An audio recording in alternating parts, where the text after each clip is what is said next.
永生嘅儀式嚟嘅。中世紀呢，我哋歐洲人都會用一啲水母，水母有毒性，有時可以以毒制毒，我哋呢就可以有永生嘅效果咯。喺一個燈塔裏面會養住一啲水母嘅，咁嗰陣時命名嘅儀式就係叫燈塔水母。燈塔水母係水母嘅一種啦，咁去到咧，去到佢差唔多成熟啊，咁佢就會 return 啊，即係會重生，即係佢就永生咁咯。即係點解隻水母唔識食？係啊，但係水母唔會永生噶嘛，return 喎佢講埋。return 佢寫嘅，佢後邊真係有 return 呢個字。我呃你啊！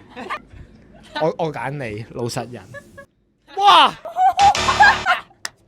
哦，燈塔水母啊，係水母嘅一種啊，能夠在性成熟時重返上一個生命階段，理論上更沒有次數限制，因此被稱為永生水母。永生嘅儀式嚟嘅。中世紀呢，我哋歐洲人都會用一啲水母，水母有毒性，有時可以以毒制毒，我哋呢就可以有永生嘅效果咯。喺一個燈塔裏面會養住一啲水母嘅，咁嗰陣時命名嘅儀式就係叫燈塔水母。燈塔水母係水母嘅一種啦，咁去到咧，去到佢差唔多成熟啊，咁佢就會 return 啊，即係會重生，即係佢就永生咁咯。即係點解隻水母唔識食？係啊，但係水母唔會永生噶嘛，return 喎佢講埋。return 佢寫嘅，佢後邊真係有 return 呢個字。我呃你啊！